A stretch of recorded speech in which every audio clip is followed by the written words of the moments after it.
बेकार। मकान, शादी और एजुकेशन के बाद सबसे बड़ी लाइबिलिटी जिसकी बेड़ियों में मिडिल क्लास खुद को बिना वजह जकड़ लेता है वो है कार। लास्ट ईयर गाड़ियों की सेल में 8.2% का इजाफा हुआ और रिकॉर्ड 4 मिलियन यानी कि 40 लाख गाड़ियां बिकी। बढ़ते पेट्रोल के दाम और बढ़ती कार सेल इस बात की ओर साफ इशारा करती है कि कैसे मिडिल क्लास बिना कैलकुलेशन के फाइनेंशियल डिसीजन ले लेते हैं और खुद को गरीबी की ओर धकेलते रहते हैं। मैं आपको ये नहीं बताने वाला कि कैसे कार आपको कैब रेंट करने से महंगी पड़ सकती है, क्योंकि वो कैलकुलेशन तो आपको बड़ी आसानी से इंटरनेट पर मिल जाएगा। लेकिन हम डिस्कस करेंगे कि कब कार लेने में समझदारी है और कब नहीं। सबसे पहला पॉइंट कि आपका डेली एवरेज ट्रैवल कितना है।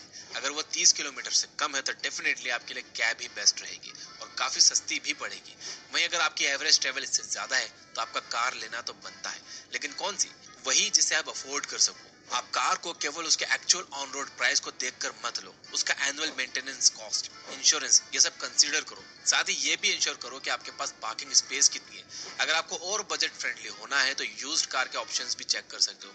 फाइनली, चाहे आप कार कैश में लो या फाइनेंस करवाओ, अगर आप कंफर्टेबली ईएमआई के बर्डन को झेल सकते हो तो कार लेना बढ़िया आइडिया है। लेकिन अगर आप खुद को किसी फाइनेंशियल बर्डन में डालकर कार ले रहे हो तो डेफिनेटली ये कार बेकार है। नंबर 7, 21 दिन में पैसा double. Middle class YouTube videos में शायद सबसे ज्यादा इस्तेमाल होने वाले शब्दों में से। मिडिल क्लास दुनिया के 80% प्रोडक्ट या सर्विसेज बेचने वाले बिजनेसेस का 80% कंज्यूमर है। चाहे टूथपेस्ट हो या कार या घर बैठे पैसा कमाने वालों की स्कीम्स, सभी लोग इन्हीं पर टारगेट करते हैं। क्यों? क्योंकि हम इंस्टेंट ग्रेटिफिकेशन में विश्वास करते हैं। हमें हर चीज बस जल्दी से जल्दी चाहिए। इंडिया में यूट्यूब पर सबसे ट्रेंडिंग वीडियोस होते हैं एक दिन में 1 लाख कैसे कमाए, घर बैठे 50,000 कमाने का तरीका। इंटरनेट ऐसी स्कीम्स और तरीकों से भरा पड़ा है और यंगस्टर जिन्हें फटाफट बस अपने दोस्तों के जैसा आईफोन चाहिए, ब्रांडेड कपड़े और महंगी गाड़ियां चाहिए, वो इन स्कीम्स के झांसे में फंस जाते हैं। आरबीआई के अकॉर्डिंग साल 2023 में लगभग 3,500 करोड़ के फाइनेंशियल स्कैम्स रिकॉर्ड हुए, जिनमें investment scam, part time job scam, QR code scam जैसी कई चीजें शामिल है। क्यों कोई भी हमें इतनी आसानी से बेवकूफ बना जाता है और हम हंसते हंसते उसे अपनी मेहनत की कमाई थमा देते हैं। जितनी मेहनत हम इन कंप्लेंट्स को रजिस्टर करने और ऐसे फ्रॉड्स की सजा दिलाने में करते हैं, उससे आधी मेहनत लगती है चीजों को समझकर इन्वेस्ट करने में। जब भी कोई आपको पैसा कमाने का आसान तरीका बताए तो आप अलर्ट हो जाओ, इसे रेड फ्लैग समझकर अपने सेंसेस का इस्तेमाल करो। बिना सोचे समझे कहीं कोई ट्रांजैक्शन मत करो, ना बैटिंग एप्स में, ना इंट्राडे ट्रेडिंग में, ना एमएलएम स्कीम्स में और ना ही किसी जॉब दिलवाने वाली स्कीम में, क्योंकि हर चीज जो कम समय में ज्यादा पैसे दिलाने का वादा करती है वो एक तरह से जुआ ही है। और मैंने आज तक किसी को भी जुआ खेलकर अमीर बनते नहीं देखा। इस बात पर लाइक तो बनता है तो लाइक कर दो फटाफट। नंबर 8, पहले स्पेंडिंग फिर इन्वेस्टिंग। अक्सर आपने फिलोसोफर्स को ये कहते हुए सुना है कि rich is becoming rich and poor is becoming poor, लेकिन ये कोई नहीं बताता कि ऐसा क्यों है। सभी लोग दुनिया को आधा सच परोस कर सनसनी और नफरत पैदा करवाते हैं। अमीर गरीब से नफरत करने लगता है और गरीब अमीरों को चोर समझने लगते हैं।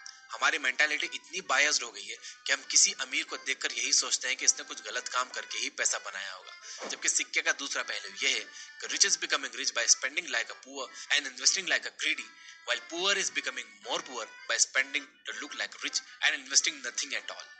यानी हम मिडिल क्लास बस अमीर दिखने के लिए खर्चा करते हैं और अमीर लोग अमीर होने के लिए इन्वेस्ट करते हैं। मेरा एक फ्रेंड था काफी अमीर, उसके पापा सक्सेसफुल बिजनेसमैन थे। वो हमेशा कहते थे कि जब तुम 90 रुपए इन्वेस्ट कर लो तो 10 रुपए अपने डिजायर्स पर खर्च करना। पर हम क्या करते हैं, 90 रुपए खर्च करने के बाद 10 रुपए बच गए तो इन्वेस्ट करने की सोचते हैं। यही सबसे बड़ी प्रॉब्लम है मिडिल क्लास की। हमारे लिए इन्वेस्टमेंट एक ऑप्शन है और अमीरों के लिए नीड। इसी इन्वेस्टमेंट का फल उन्हें पीढ़ी दर पीढ़ी मिलता जाता है और मिडिल क्लास बस खुद को एक वर्चुअल सक्सेस की दुनिया में उलझा कर रखते हैं और अमीर दिखने की चाह में गरीब होने की राह पर निकल पड़ते हैं। और अब एक प्रो टिप, जब भी आपका कुछ खरीदने का मन चाहे, चाहे वो ब्रांडेड जीन्स हो या लेटेस्ट आईफोन या फिर कार या घर, इन 2 रूल्स को फॉलो जरूर करना। Number 1, the 24 hour rule. जो भी खरीदने के लिए आपका मन आपको कह रहा है तो बस खरीदने से पहले 24 घंटे यानी एक दिन रुको। सबसे पहले उस चीज के वो 5 काम लिखो जो आप उससे कर सकते हो। फिर दूसरे कॉलम में उन कामों को क्या आप किसी और तरीके से पूरा कर सकते हो, उन ऑप्शंस को लिखो। एनालाइज करो, अगर फिर भी आपको लगता है कि लेना ही पड़ेगा, फिर जाओ बेझिझक ले लो। इस रूल को फॉलो करने के बाद आप अपनी कंपल्सिव बाइंग को 70% तक कम कर सकते हो। Number 2, the 2x rule. ये रूल इंस्टेंट शॉपिंग और फिजूल खर्ची कम करने में बहुत हेल्पफुल है। आपको कुछ भी लेते समय बस इतना याद रखना है कि जो भी आप चीज ले रहे हो, क्या आप उसे 2 बार लेना अफोर्ड कर सकते हो। यानी अगर आप 1 लाख का आईफोन ले रहे हो तो आपके पास 2 लाख बिना चेहरे पर शिकन आए खर्च करने की हैसियत होनी चाहिए। ईएमआई पर लिया तो क्या लिया, तो कुल मिलाकर बात इतनी सी है कि आज जो मन में है वो कर लेते हैं, कल किसने देखा। ये लाइन केवल मिडिल क्लास को उलझाए रखने के लिए बनाई गई है, ताकि मिडिल क्लास इमोशनल होकर अपनी औकात से ज्यादा खर्च करता रहे और लोन देने वालों की और पैसा डबल करने वालों की दुकानें चलती रहें। लेकिन ये फैसला आपको लेना है कि आप क्या चाहते हो। आज के ऐशो आराम के चक्कर में जिंदगी भर खुद को मिडिल क्लास की बेड़ियों में जकड़े रखना चाहते हो, या आज थोड़ी सी सूझबूझ से फाइनेंशियल इंडिपेंडेंस पाना चाहते हो।